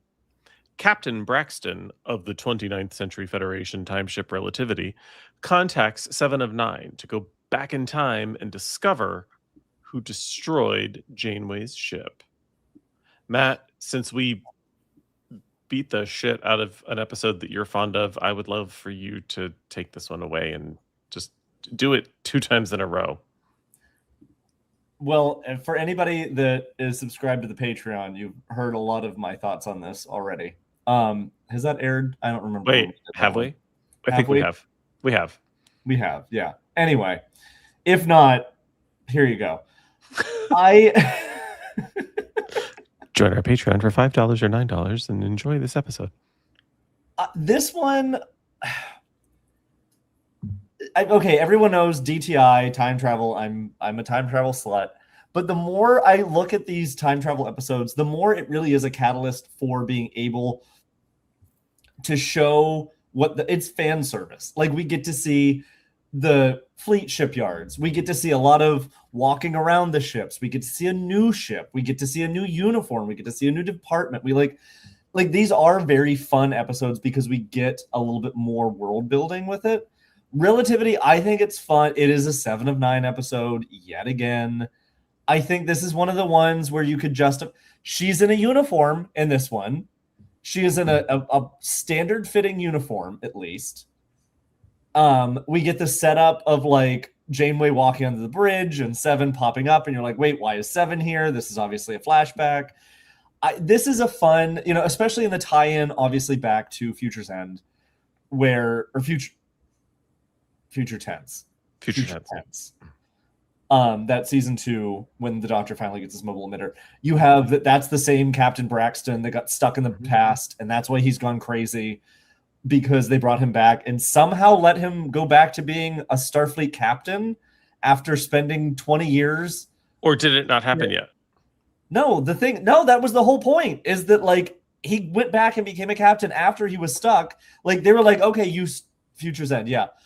You stole a shuttle, went back to correct this. They said, oops, you didn't do anything. You then became a captain of the Relativity and then went back to stop yourself from, in the future, after you had already become the captain, going back and trying to destroy Voyager. Like, that is the timeline of this whole thing. And it just doesn't, so like, that's a little, like, the timeline makes sense, but it's questionable why Starfleet or the Timeline Integrity Commission would have let him do that. But I really do love this episode. I think it's fun. Janeway has so many fun moments of her just being fucking sick of everything. The way, and I know we touched on this in the Patreon, but the way they cut that one scene when she's about to go back and fix everything, and she's just like, let's just do this before my headache gets worse. And they immediately cut to the phaser fire. Like, it's just, there's so many good performances, acting, and obviously the first officer's hot. So, and a terrible fucking wig. Terrible fucking wig on Janeway, which is unforgivable. And he's also a terrible first officer when you look back on it. And you do get a lot of Minority Report, like, I'm taking you in because you haven't done this yet, but you might do it. So it is. From the Office of Pre-Crime. Yeah, I'm if you'd like to hear me rant about that, Admiral, feel free to join the Patreon and watch our review of that episode. I love the fuck out of this one, even though it's timey-wimey in a way that makes my head hurt like Janeway's. But yeah, I think it's delightful. I think the only thing that would have made this episode perfect in my mind, not perfect, but even better, because I do love this episode, is if at the end 7 of 9 says to the captain, I would love a standard uniform that was comfortable as hell, and it still looks sexy as fuck in it. Yes. 1000%. Thumbs for Relativity.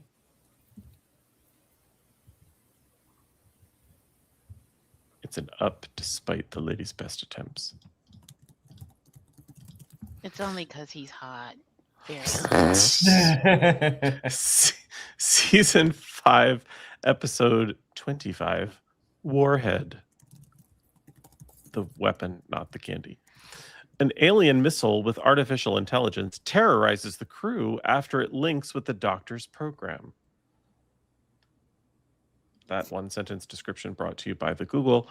I will kick this one off by sharing this episode has potential. There are aspects of this episode that are fun and delightful. I personally think, and this is no slight to Robert Picardo, I think the choice to have the intelligence download into the Doctor's program was a mistake. Mm-hmm. There was an opportunity to have hire a guest actor it taps into the doctor's holographic emitters within sickbay and represents itself, or it does something that is in some way more like we can lean into the antagonism of the AI by identifying the villain as opposed to just letting Picardo do a different character than he normally does. Like I get it. We're supposed to be scared that the doctor's been taken over, but it's giving me Data's too powerful to be on this ship vibes. Like when he can just sort of override everyone's command codes and do whatever the fuck he wants whenever someone or something takes him over. It does a disservice to the character when the character can so easily become a threat. So I think it would have been more fun had this artificial intelligence been something more visibly menacing than simply taking over the doctor. That said, I think there are some great B'Elanna moments. There are some good Harry moments, particularly though it's happening kind of late in the show's run. The innocence of Harry and wanting to sort of figure this thing out and protect it and save it has some endearing qualities to it. But I don't think the execution works by having the doctor be the AI or taken over by the AI. That said, like the rest of this season, as Krista so aptly pointed out and has pointed out throughout this thumb war, it's a little too close to home. And they did say they were talking to it about like, oh, what do you want to look like? Like they were going to download it anyway. So just get to the point where they had created an avatar for it and never uploaded it. And then, all of a sudden he uploaded himself. And you're like, wait, how did you do that? It should have, I just figured it out. It should have been Flotter. Oh my God. No, Flotter and Trevis. It's both evil. No, just evil Flotter. Just evil Flotter. Or I don't know. Maybe the both of them as like a angel and devil on the doctor's shoulder. That'd be fun. Well, now you've just taken it too far. I'm so sorry. Is this the one where Seven says, well, perhaps you should like program something to prevent you from being taken over? And he says, oh, what a brilliant idea. And I'm like, we're almost 6 seasons in, and we've just now figured out that these things you're a threat. These are easily compromised things. These are like, you write the code yourself, like you people on the bridge. Remember, y'all, you're here every week for at least 46 minutes. Yeah. I don't. Yeah. How is that overlooked? How is that not a hard? Norman's right. Yeah. That's Equinox, but you do have the right point. No, it took too long to get there. Yeah. This leads into Equinox. Yeah, It perfectly leads into it. So clearly, Seven didn't help a brother out, figuring out. Well, actually, they just sang some fucking songs. I want to say one thing. This episode has a really, I really, again, we talk the slice of life again. I love Harry on the bridge for the night watch with that ensign at the helm. Like seeing those little things of characters that we don't always see. Super cute. And then you get that moment where he says, you have the con to her because she's like giving him snark. And then she's like, oh shit, wait. Like there's some really good moments in this episode, I think. And I love the morality of like, they teach the AI that it sacrifices itself to protect the greater good. In the end, I think that's a wonderful thing that we're never going to be able to experience in the real world. The point that you just made, though, about the ensign on the bridge with Harry is another example of Voyager ignoring something that worked really, really well in DS9, which is give us recurring guest characters who are consistent. Like okay, I'm sorry. Joanne, can you take a sip real quick and Krista keep that mug where it was? What? Why? Am I the only one that sees the similarity? Am I? And this is why I can't tell you all apart. We got our Stanley girls. They're Yetis. Thank you very much. Oh, how fucking dare you? Get back and sit down. You shave a Yeti, it becomes a Stanley. There are so many available. I'm just going to move on. Nope. Too easy. Anywho, I'm done with my rant. Shall we rate Warhead? The weapon of episode, not mass the candy? destruction was the friends we made along the way. Right? I'll go sideways. Okay.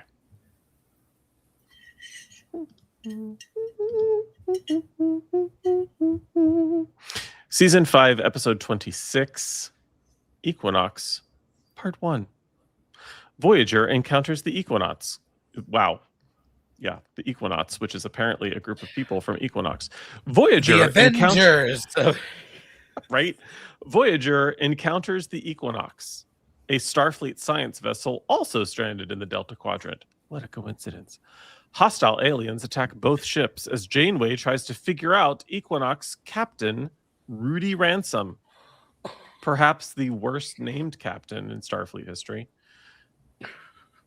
I broke Stan by doing something. I just want to see the Equinox appear in Star Trek now, whatever they are. I'm on 3 hours of sleep. Never fear, the Equinox are here. Like the Fenris Rangers' arch nemesis, the Equinox. And their leader shall speak first. Krista? Oh, did I sign up for the home? You did. You started right into this one. In your defense, you've been very high all night. In my defense. Hold on, let me think. Okay. So, this one I liked because it addresses or asks the question, what do you do in the darkness that you will rationalize as acceptable? And so you kind of are stuck trying to figure out, okay, well, there's no happy medium between what one captain is doing and what Janeway is doing. And being very predatory on this species is absolutely against the Prime Directive. And I think what's interesting about it is as we said, it's very convenient that we found this ship. But I thought what was interesting was the immediate sort of understanding that it was safe to trust. It was safe to trust on the basis of Starfleet, and then juxtaposing that with what these officers, what this ship was doing in order to get where it's going to get. And it was kind of an interesting examination of what you do in the darkness. And when one captain looks at another captain and says, hey, by the way, can you just, roll me your basic thoughts on the Prime Directive? Like, how many times have you broken it? And she's like, I've come close, but I haven't. And then in the next couple of scenes, you find out that they need like 68 more of these beings in 68. Like, they've got it down to exactly how many they need. I think it's a very interesting question, because if you're looking at it from a technological aspect, I think we can see what can easily be rationalized. Mm-hmm. The shortages of water being up 68% or 63% in some areas in service to data centers. This is the kind of stuff that happens that is easily rationalized by those who are making a lot of money on it. And in this case, they're rationalizing the extraction. And additionally, I thought it was very allegoric to the idea of discovering North America and Native Americans welcoming these explorers. And then we know the history of the systemic extinction or complete eradication of people that welcomed you. And I was kind of like, well, there's a lot of stuff happening in this episode. It could have been two separate things. It could have been, and I didn't realize that it was a two-parter. So I was like, wait, what? But you know, you get into situations, and towards the end of the episode, they're shooting these beings that are fighting for their own survival, that are righteously angry and upset, and Janeway's still in the dark, and then she goes total Vader, and when she gets that voice, it's like lower than land the ship. It's like blah, blah, blah, blah, blah. She gets this like completely, her mouth doesn't even move, and I was like, so messy. This is so messy. I love it. So I liked it again because of the prescience. I liked it because of the things that it asks you to look at, and they're uncomfortable things to look at because they're about what do you do in the dark. The only thing that I don't love about this episode is Gulliver. One of only two things that I don't love about this episode is that it similar to my thoughts on Course Oblivion. What I loved about that episode is that it leaned into the premise of the show. I don't love that aspect of this episode because I'm like, this is what Voyager should have been like the whole fucking time. It's like there should have been getting lost. This is another question I have to ask. Yeah, I agree. And Norman put it in the chat, like the Equinox also being pulled in the same exact way. But then because the caretaker was sending shit back when it wasn't a match. So why would he have pulled in another Federation starship? Oh, this one's a little bit bigger. Okay. It doesn't make any well, I guess the thing is Starfleet, there are other species on the ships. What anyway? But what you were just saying makes sense. It should have been something else. It's not that it pulled another ship in. Why didn't it send the Equinox back? It only didn't send Voyager back because they killed it. Yeah. Like he should have sent the Equinox back. Unless there was something that he realized that the Equinox, maybe the caretaker realized that these people were fucking insane. So make a better explanation for how the Equinox was there and make it 6 episodes ago in DS9. Yeah. Maybe, or what, another one, an easy that they've already touched on, instead of making it the caretaker, make it that wormhole that jumps around that they've already gone with the Prophet, with the Ferengi. We do love a jumping wormhole. Any of the, I will say, philandering wormhole. Philandering wormhole. That was my legal name in college. Y'all, we got to wrap this shit up. What do we think about Equinox Part 1 before we talk about Matt's philandering wormhole? Yeah, I love this. I love it. I love the Equinox too. It's a cool ship. Except again with the 2 command chair. I'm sorry, I can't get behind it. It's nonsense. At least it was 2 men. Oh wait. No, it had 2. No, it's 2. Is it? Oh, I have to go back. It would have been on site if that tiny little fucker had one in the middle for the male white captain. Did we talk about the human hologram on that episode with when he goes to the Queen and they showed him? What? Did you talk about him? I can't believe you guys didn't mention him. He was gorgeous. With his little tidy whities. Well, Benji called him tidy whities. Right. The Borg's idea of what a human is. The Borg's idea of what a human was, and it was like the tidy white. Like, you're right. And Fitch, human. He was delicious. Okay, everybody, we're going back to Dark Frontier and starting over. Let's do it. But in honor of Chris's horniness, which does not present itself often enough, we should trigger both alerts because this they're is both true. appropriate. You thirsty bitch. In the arms of the angel. Problematic gay alert.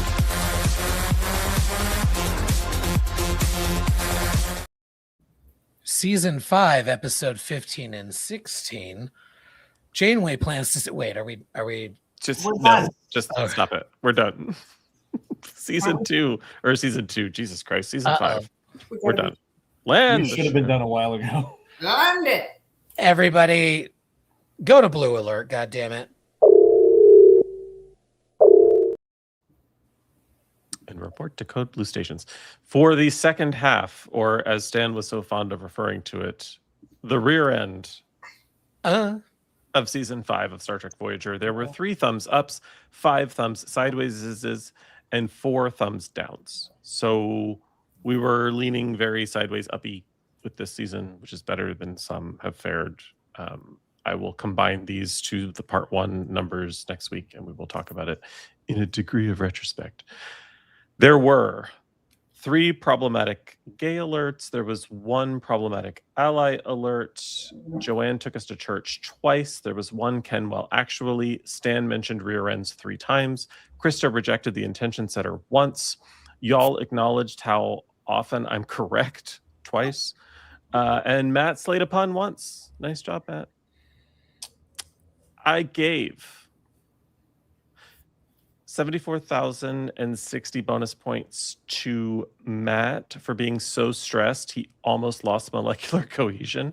I gave him an additional 56 bonus points for grave robbing Voyager replicants. I gave 50,000 bonus points to Krista for not blowing her wad too early. I gave Krista an additional 100 bonus points for accidentally making Voyager better.